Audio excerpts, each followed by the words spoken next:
How do you balance work and hunting and life? How do you do it on a day-to-day? Like, how do you feel like you balance it? It's just like I think about so much, and it's like so hard to put it into words.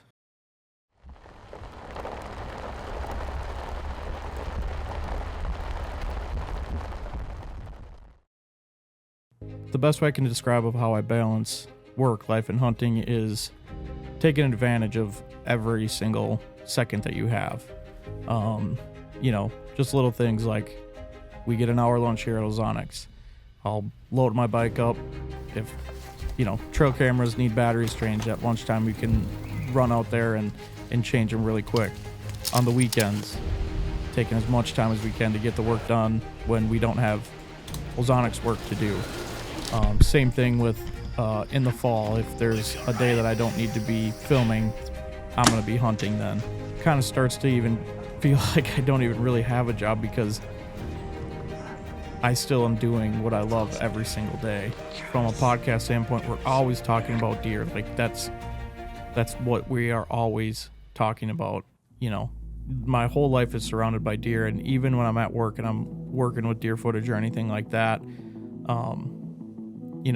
even just that type of stuff scratches my itch. Whether it's June, middle of winter, anything like that, it keeps my brain on whitetails all the time, and so it makes it really easy to come to work and do that stuff. If I was working in a corporate job or something like that, my brain would have to be away from whitetails while I'm at work. But here, I can come here and still feel like I'm, working with stuff that I love, seeing stuff that I love, and it makes every day super easy to come to work and ultimately do a good job because I'm so passionate about it and I love it all so much. It feels like your truck is kind of a bridge between all these different things, your work, hunting, and just life in general. Tell me about you spend time, just the different things you spend time doing and how your truck kind of fits into that. Yeah, the truck honestly feels like the glue that holds everything together from work, life, and hunting. I mean, I'm driving to go to Cole's house to shoot my bow in the morning or at night, whatever. I'm driving to work. I'm driving out to the permission piece to hunt. I'm driving around Velvet filming. You name it, I'm driving a lot. And, that truck is kind of what acts as the balance. And it feels like that's like, in that truck is like the place where I really let my mind just kind of hit the reset button. So when you talk about shooting your bow, what does that do for you? I know you kind of talk about it kind of feels like it's like you kind of almost feel like you can kind of put everything off to the side. You can kind of shut it all out. Is that what it does for you when you shoot your bow? Yeah, it feels like shooting my bow is a complete mental break. When I'm shooting my bow, it feels like that is the one thing that is on my mind, and that's it. And, you could have a really bad day at work. Trail cameras could be slow, and the one thing that kind of brings me back in to reality is shooting my bow, just because it's a set amount of time where my brain is almost turned off and focused on one thing and one thing only. And it's just such a relaxing thing to do, to be able to go and just get reps in, shoot your bow, and then it kind of puts you in that mindset of what's to come in the fall.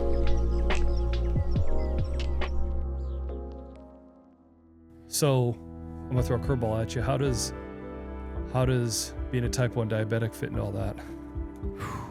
If anything, it throws the balance completely off. Just because it's something that you have to think about. I mean, I probably sound like I'm lying right now because I said that I go shoot my bow and my brain shuts off, but it really doesn't, because a lot of times where I'm shooting my bow and I go low. And so at that point, then I have to think about fixing that, and not, if there's one thing that takes me away from everything I do, it's definitely diabetes. And, there's nothing you can really do about it. It's part of every second of my day, really. Do you feel like you've accepted the fact that you can't do anything about it? No. No way. Which is really bad to say. But there's a lot of days where I try just to not think about it, which is really bad. I can't say that. That's horrible. Oh, it's the truth, man. That's what I want to get at right now. I guess what I'm saying is I don't want it to come off like I'm super careless with it. That's my biggest worry. Mm-hmm. Which sucks because, like, I kind of am careless with it sometimes. Especially, like, during the fall. It's like, okay, I don't care. You know? I mean, do you ever get scared that, like, something really bad could happen? No. Not really. But do you also feel like being careless with it, like, is taking you, like, on the right path? It's definitely not. It's definitely not, but at the end of the day, you only live one life. So do you feel like the juice is worth the squeeze? Yeah, I mean, I still love every day. And it's like, I feel like if I was a Nazi about my diabetes, I wouldn't be able to do anything that I love, really. That's what it feels like. It's probably not true. I'm probably overthinking it a lot, but yeah, I mean, I don't ever get scared like going on a hunt, like, oh, something gonna happen in a day. But some things that do linger is like, am I knocking years off my life? It's just so much strain on your body. Yeah, it's hard on everything. Yeah. It'd be like if you were a runner, your knees only have so many steps. Mm-hmm. And being a type 1 diabetic, you can only put so much stress on your nerves and your body and your heart and all that stuff, you know. But again, it's just tricky because I hate, if I have a chance to go, I hate missing stuff. I feel like every single time I miss something due to diabetes, something cool happens and it just kills me. So it's like, well, just tough it out then, I guess. But it's probably not the smartest thing to do.